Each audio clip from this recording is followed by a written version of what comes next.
Gentlemen, thank you for a great day of rock and roll down here in Maida Vale Studios. Maida Vale Studios. Yeah, I'm really self-conscious about my accent. Sex, drugs, and rock and roll. It is. You promised me you had a New Zealand accent nailed, and you've yet to come through with that. I'm shy. Right. Them Crooked Vultures down in Maida Vale, and I've lost track of time because it's been an amazing afternoon of you guys just playing song after song after song. Incredible to think you haven't actually played for how long, Dave, since you guys played together? I don't know, a month and a half or a month, something. Yeah, about 6 weeks. Yeah. Were you in need of taking a bit of a break? Because you toured this album relentlessly after releasing it, didn't you? I mean, it's been about, what, 8 months, 9 months? I think that's what's been the great thing about this is that it's been intense moments on and then time off. So it's never been too much of either, really. Where was it recorded exactly? Was it your place? Yeah, my place, Pink Duck Studios. Wow. Is that the official name? Yeah, it is. Pink Duck Studios. What was the inspiration behind the Sandy! Yeah. God damn it, Denny. Yeah, it was a Grease reference. Nice. You're the one that I want. When you were actually making the records, when you listen to the album in full from start to finish, it is exhaustive in a great way. It is full of ideas and full of time signatures in every song. It seems to go in all sorts of different directions. That's not an easy thing necessarily to refine. You know, because we couldn't agree on anything. So you threw it all in. People were trying. I mean, I remember when the conversation came up, like, okay, well, which songs are we going to leave off? And everyone looked at each other like, well, none. Why? Yeah, it was almost a double record, actually, in the beginning. Start your career with a double album. Yeah, why not? Why not? Each of you have been in Maida Vale at various different points in your life doing all sorts of different things. And what's the one constant about this place and why do you love it so much? John, what do you really like about being here? Well, the one constant is you can't park. It's true. That's what brought us all together. The rides were the residents late. do take a huge amount of umbrage at Rockstars taking their. And they always did. I mean, I was here not being able to park in the 60s and the 70s. John, did you do sessions here? Yeah, I did, yeah. Do you remember any? No, it was all a big blur. Wow. As You did a blur as session? it wasn't until about yesterday, actually. A moment of clarity at last. Yeah, thank you.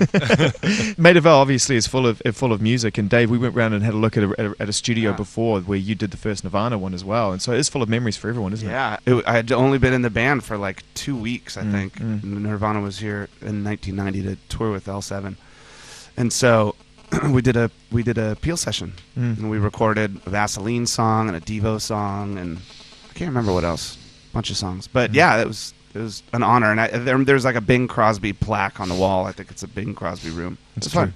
Everyone kind of sees the Bing Crosby plaque and freaks out. It's like that's the most important thing. Touring this record and playing it after the way that you started it, which was you kind of went out and performed it live in the way that you recorded it. It just sort of came out of nowhere for people. And we've talked a little bit about those early shows and how the reaction from the crowd was kind of interesting for you guys on stage while you were performing. Well, I think it was a real special moment because we're asking kind of all the fans of our bands to go a step further and kind of trust us, and that's exactly what they did, and so it made you really want to do the most you could do for that trust that they gave us, And it was exciting. It was just about music. But we were trying to figure out a way to make it just about music. Yeah, well, you succeeded, and then obviously you've gone on and learned how to play the songs better. And the crowds get to know them better. So, at the end, now touring this record, it must feel like a completely different band ultimately than when you started playing them live. Yeah, I mean, I think we've actually gotten better and better every show that we've played, You'd hope so. Yeah. What are you playing right now? What's around your neck? This is a Maton guitar from Australia. How many guitars do you have in total, do you think? I probably have 20. About 20? Okay. Yeah. That's probably not that many with regards to avid collectors. So no, I mean, I think if you have an instrument, you need to play it or you need to get rid of it. Rather than store it, It's not right to... when I walk by them in my house, I can hear them going, "Oh, please, oh, you asshole!" Can you give us a blast of something like what's sort of the most commonly used pedal with the Vultures touring right now that you? Well, I suppose I could use this ultimate octave thing.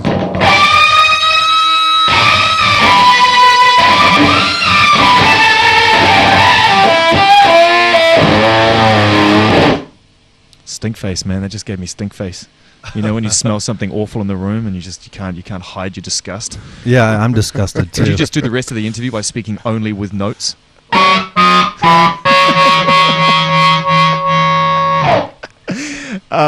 Dave, that kit, how much has your kit evolved over years as you played in different bands? And is this one unique to the Vultures?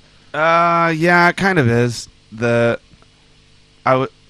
suppose I just put things up that I needed for certain songs. What are those fruity things to the side there? This is a wood block for interlude with ludes that sounds like this, and then very anticlimactic. Dave Grohl obsessives are like, never heard a wood block sound so good. Yeah, I made sure it's the wood. I got the right one. It's the wood. Nothing but wood. I mean, basically, it's just things that I need for certain songs. Yeah, but you got to hit that low drum. Yeah, come on. Which one? Oh, okay. Oof. There's that. What's the most complicated fill you play on the record? Remember the one in Warsaw? There was this one thing that I was so proud of that I made us put that part in the song that.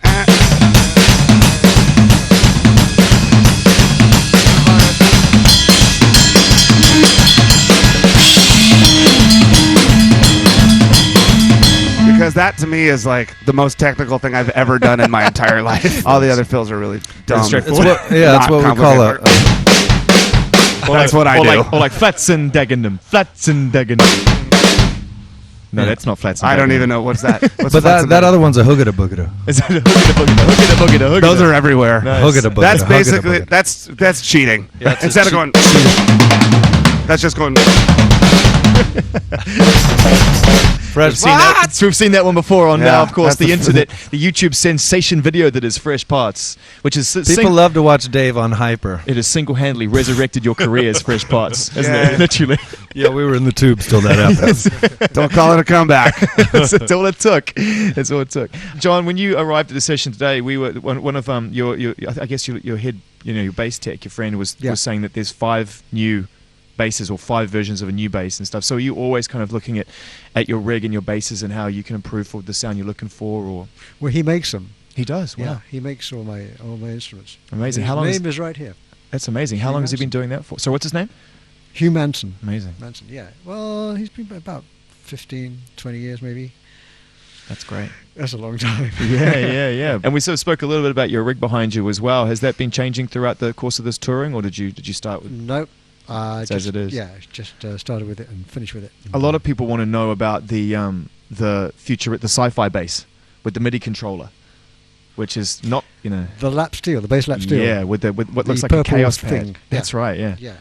And what was the inspiration behind that? And how long have you been playing that? I've been playing steel with some solo stuff that I used to do, and I kind of invented like a bass lap steel because it's got extra bass strings on it, and then I just wanted to be flash and hang it around my neck. It's pretty flash. It's a flash-looking purple people eater. It's not subtle in the best possible way. It's got the chaos crotch thing. It's awesome. Yeah. And you get a chance on the Vultures record and also on tour to do the thing that one of the things you're most famous for, which is playing bass with your feet whilst you also play the organ. Right. Yeah, it's because nobody else will play bass usually. Right. When did you? Zeppelin. One of the guys in the Prodigy turned around and said that guy can play bass better than pretty much everybody with his feet. The future for them Crooked Vultures for you guys is obviously whatever you want it to be, and you've got other things going on as well. But in the immediate future, there's touring to be done, there's festivals to be done too. And I remember when we spoke at the very beginning at Reading and Leeds, you were saying it was all kind of pushing towards coming back here and hammering the festivals. Are you looking forward to that side of it? Yeah, I mean, I think that's kind of our full circle, really. Is coming back and playing those big festivals and playing up against other bands and I think we do well in those are really more high pressure situations and I love that. I love one of my favorite always since I was a kid back in the punk rock days in DC. It's like there were usually more people on stage than band members. You know what I mean? So you'd be playing and there'd be like 20 people standing behind you and on the side, and I love that, man. I love it when we're playing and I look over and I see all the other drummers watching or people from other bands watching, and it makes me really proud, but also in like it's like it's a party. It doesn't seem like a concert or something. It seems like we're all friends and we're hanging out watching each other play music. It's cool. It's my favorite. You were saying before that the shows themselves, Dave, have just extended and extended and extended. And that was always kind of going to happen, wasn't it, after the record? I think so. I mean, it was funny. We've been playing the same number of songs for maybe like all the songs 8 we months. know. The show went from being an hour and 15 minutes long. Now it's almost 2 hours long. Same songs. So we're taking we're taking songs to big, longer, more beautiful places now. The only danger with a band like this that comes along, and you've always been very open about saying this isn't the end, but the only danger is that people become attached to the idea of you three playing together, but they also know there are other priorities for each of you to go and live your life and do. And I suppose Well, I'm quite attached to it, frankly. Well, that's good, because I think because some fans would be devastated at the idea of possibility it not coming back together, but that's not really an option, is it? No, it's just a matter of trying to figure out how and when and where, and because I don't think anybody wants to stop doing it. That'd be crazy. That would be, you're in a band that, to me, this is a dream come true, being able to play with my favorite musicians and to go around the world doing it. And so to make a record, it's we just need a matter another of trying record. to figure out how and when to do it. We need another record so we have more songs. More you songs. know? Yeah, right. yeah. You play for 3 hours. The same 12 songs. Yeah. At which point I'd be standing side of stage like, that's it. They jumped the shark. Yeah. They've changed. They've changed. It's over. It's finally over. I'd love to drop a little something on the keys, but I have no idea what I'd do. But it's been really nice hanging out and talking with you. And thank you so much for filling Maida Vale with some fantastic music and adding to the history of it. Thank you, man. It's really nice to see you guys. you. And thanks very much.